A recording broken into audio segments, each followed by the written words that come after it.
Simulation Happy Hour acknowledges the land and the waters from which you are listening today.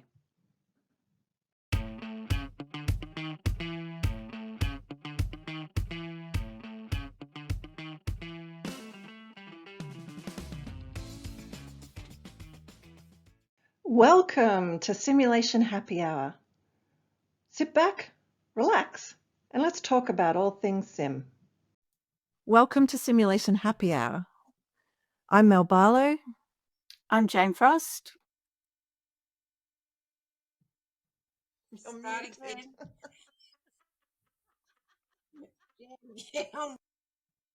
Welcome to Simulation Happy Hour.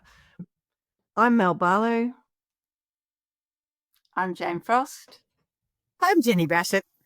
And I'm Kerry Reedsell. Welcome. So this is Happy Hour, guys. So what are you drinking currently? I've got a skinny flat white. Well, half the road. So, sorry, what have you got, Kerry? I've got a long black.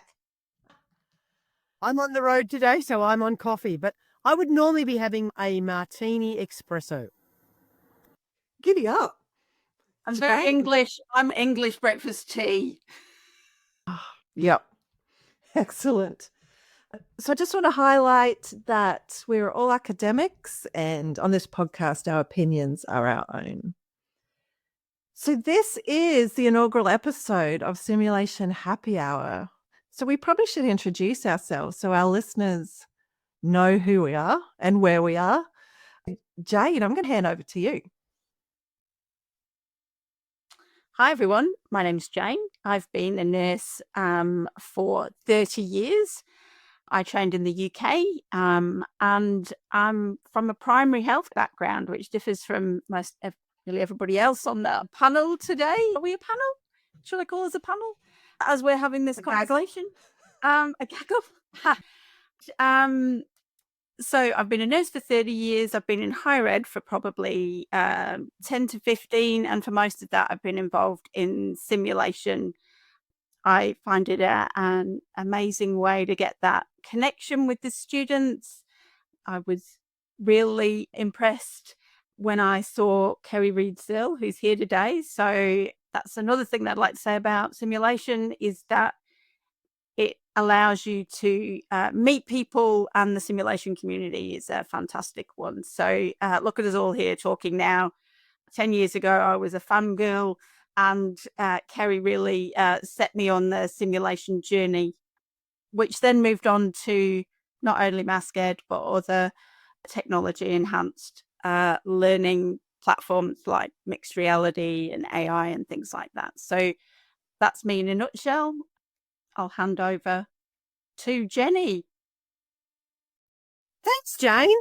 I've been a nurse. I'm a hospital-trained nurse originally, having started my illustrious career at the Australian Taxation Department and decided that wasn't for me.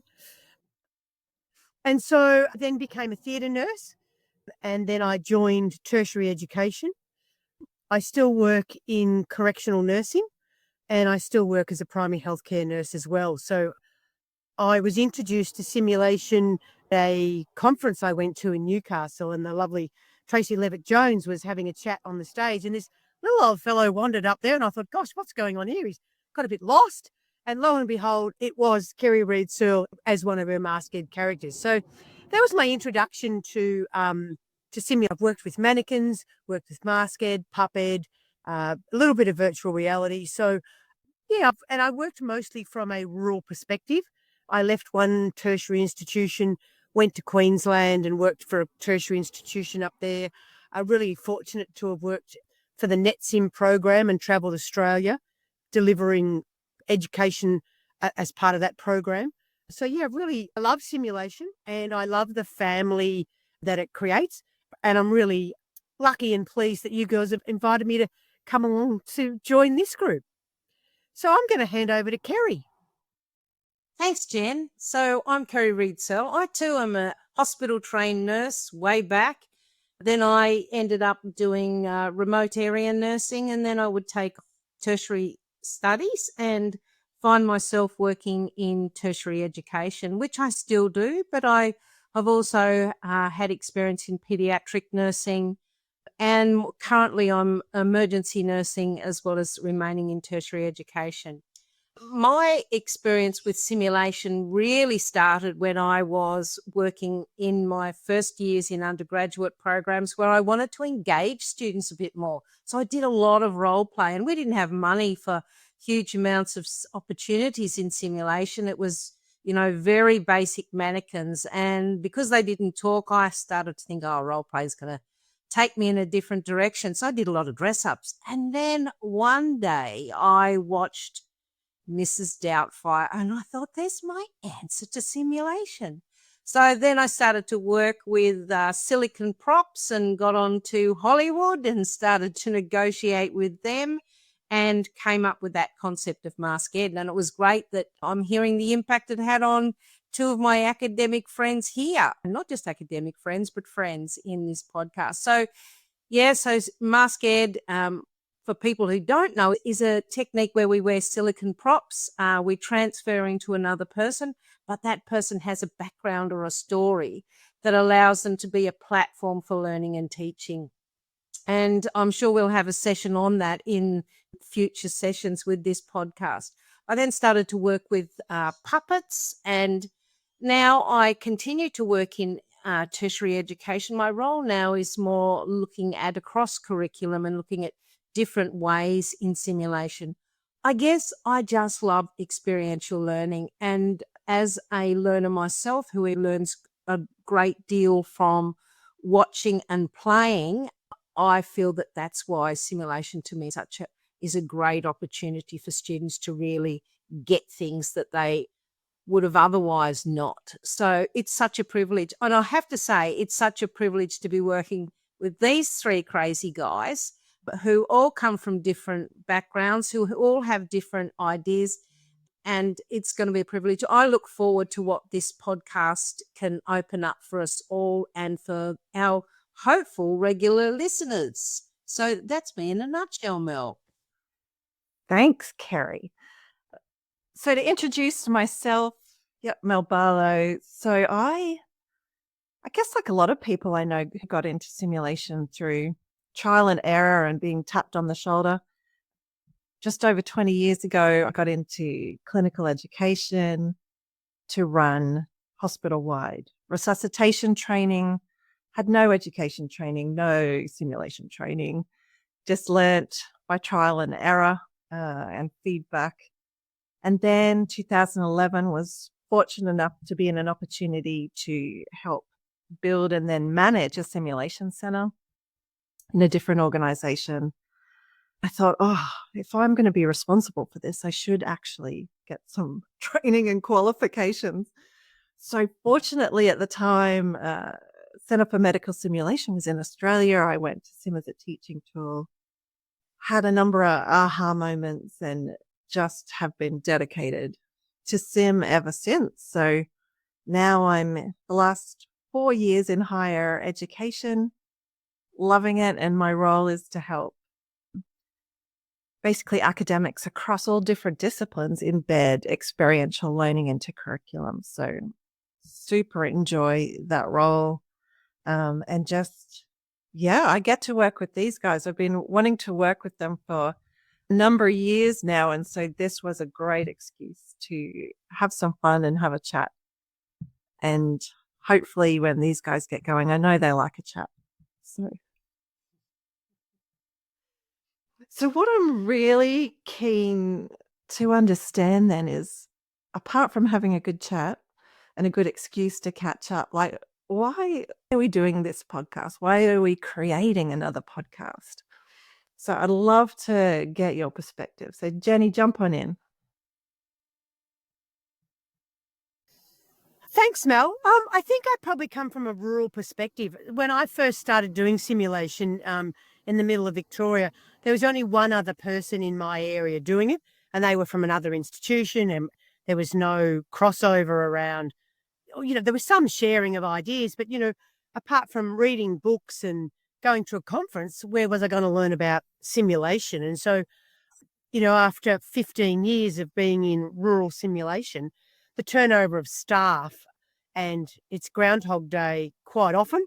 So we've got to start with, new. So I think the podcast is just a way of talking about things that work in simulation, things that don't work in simulation. We can get bogged down in the pedagogy and all the underpinning theories of simulation. And I think they're important to know in bits and pieces and understand how to apply them and why they're there. But I think sometimes it's also the practical tips of what we do, how we do it. If you're doing moulage, you're trying to make blood, what's the best way to make blood? So I'm really looking forward to tapping lots of other people that I know in simulation on the shoulder and saying, hey, come and have a chat on the podcast and tell us what you know about simulation. So I think it's just a relaxed way to share what we know about simulation in a really open forum. I was just going to say, you really are a rural education provider because you're sitting in your car on the side of a highway with trucks zooming past. Yeah, sorry about that background noise, but yeah, that's where I am this morning. So yes. Excellent. Well, what about? Well, my background noise today is there's some birds chipping at my window, and I find them very interesting that they visit me every morning. So if you hear any banging, that's the regular little birds on the veranda. What do I see as this podcast? To me, this is a great opportunity to share wisdom, but also to gain information from others. So I'm excited about the opportunities of listening to other people and the opportunities of what we can give to others. I guess in 25 years of working in simulation, one of my challenges has been, well, how do I know this, or what do I need to read to find this out? And a lot of it's just come from trial and error. So I think tacit knowledge that we just assume is everybody knows, they don't necessarily know. And I think this is a great opportunity to share that. I also see this as a really great opportunity for newcomers into simulation to gain some insight from the oldies that have been hanging around for a while. Or not all of us are old, not as old, none of you are as old as me. So to me, it's a great opportunity to share and gain. And I really look forward to this journey. And it's just great to catch up with people who are, they're your tribe. They're the ones that are into sim, and as geeky as we may appear or seem, we think it's a very cool experiential learning opportunity, and let's share. So that's what I think. Great. It's a Jane. huge name. Yeah. Just trying to find the unmute button there. In the conversation. Yeah, I'm really excited about talking about sim. We're all very passionate about it. It's great that we'll be able to share some stuff, but learn from other people that are that we're going to talk to. I'd like to make simulation more accessible, so I think this is a way to be able to help people and know that we're approachable, because sometimes it seems like everybody else is doing the research and that you can't reach out, but we'd like you to get to know us and know that you can reach out and talk to us about this. And, we have a website, so you can ask us some questions. You can get in touch. I think one thing that I found is that a lot of people think that simulation is just about mannequins, and it's not just about mannequins. There's the whole different ecosystem around simulation that's about mask ed, it's about immersive rooms, it's about VR, it's about all other things. We all tend to have these simulated wards and think, well, that's where sim happens, but it doesn't. It can happen anywhere, and we need to make it real and authentic. But really, I'm going to enjoy talking to this great bunch of people who share my passion for sim, and hopefully it rubs off on our listeners. Over back to you, Mel. Tell us why you wanted to do it. Thanks, Jane. Yeah, I actually really agree with you. Part of my role is, as I said, supporting academics across a whole faculty. And one of the most common conversations I've had is that role play is simulation. And people don't view those kind of classroom experiential learning activities as simulation. And so I think it's a super important conversation to have and how we can support it. Yeah, again, having a chat with people I respect and really enjoy catching up with. So selfishly, it's a great way to distribute and share information. And so that's my goal, is to like, how can we collectively learn? And I think medicine, our medical colleagues do this really well, this social learning of using podcasts and blogs and platforms to, as a medical community, share. And I think I'm talking from the Australian context, we don't do that, I think, as well in nursing. And although this podcast isn't just for nurses and it's not about nursing, I think as for nurses, we can really role model, hopefully, to our nursing colleagues about sharing learning and collaborative learning and social learning. And have a bit of fun in the process. So that's my goal. So what I want listeners to get out of it is really, well, like in our catchphrase, like sit back, relax, and enjoy the conversation. And I think we lost Jenny. So I hope she's okay on the side of the road. So any last comments as we kind of talk about a bit of how we're going to structure this thing? Because we're going to have two different types of formats of sessions. And we could talk about how people can engage with us. So, Kerry, do you want to describe what the quick shots are? I guess it's really just information that we get from our peers that have got opportunities to be giving us some great information to share. We don't want this to be sort of long, drawn out conversations that can be, some people, that lose that engagement with. So this is really quick shots of information that you can take and run with. A little bit of like a quick shot cocktail, have a quick drink.